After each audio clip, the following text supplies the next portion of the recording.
What if I told you that Jeffrey Epstein was not an anomaly, but the latest chapter in a long, strange history of operations like his, where the world's most influential people were trapped, not by money, but by their own secrets and desires? Welcome to the Odd Index. Today, we dive into a hidden underworld of intelligence agencies, elites, and the bizarre machinery of exploitation. This is the disturbing history of large-scale blackmail operations. Before Epstein's Island, there were the CIA's secret brothels. Yes, brothels, operated by the CIA. In the 1950s, as part of the now infamous MK Ultra mind control program, the CIA launched Operation Midnight Climax. They rented apartments in San Francisco and New York, then hired sex workers to lure men inside. But they were part of a psychological experiment. The men were unknowingly drugged with LSD. Hidden cameras recorded everything behind a two-way mirror. CIA agents sipped cocktails and took notes, not to stop crime, but to study how sex, drugs, and secrets could be used to control people. The goal? Blackmail, psychological control, behavioral programming. It was never about information. It was about leverage. They were perfecting the art of control.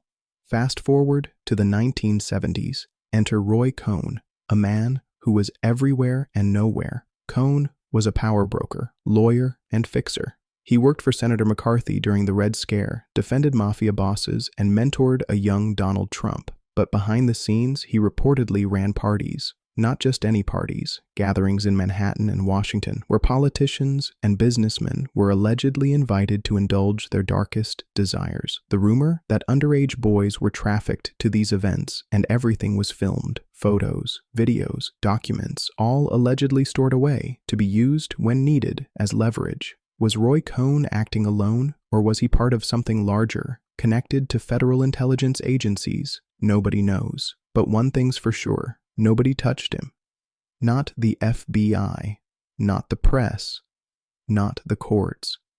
He died in 1986, taking those secrets with him. Then came the 1980s.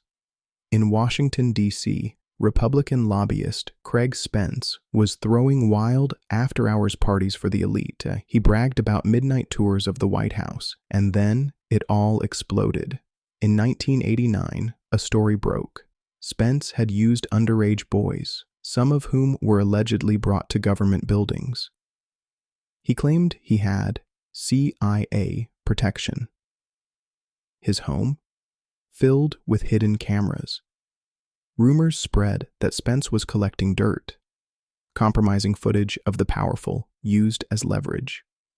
The scandal came to be known as the White House callboy scandal, and though some reporters pursued the truth, it was eventually buried. Spence died under mysterious circumstances in a hotel room. Ruled a suicide? Sound familiar?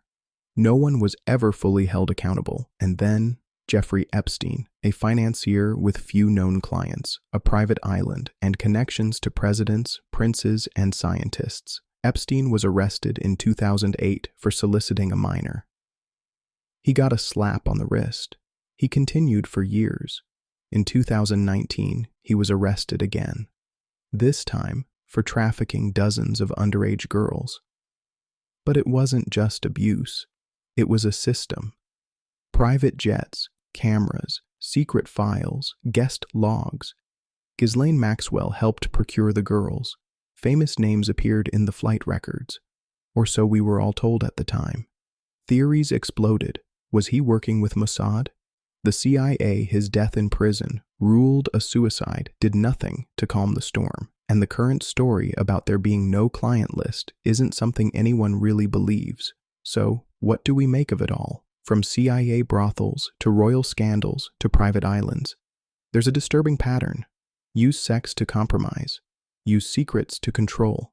Keep the powerful on a leash made of their own shame. And these operations? They thrive in gray spaces, where power meets perversion and morality is conveniently ignored.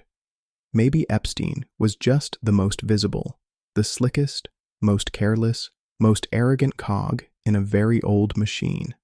A machine that has operated quietly in shadows, using the basest instincts to bend the world. The similarities between all of these cases make you wonder if it's been the same people behind all of these the entire time, and they're just never the ones that get caught for it. Sex, secrets, spies. We were never supposed to know about them, but now we do. And this time, I don't think people will just forget all about it if they ignore it long enough and pretend it didn't happen. This is the Odd Index. Like, subscribe, and who do you think is behind all of this? Leave a comment below.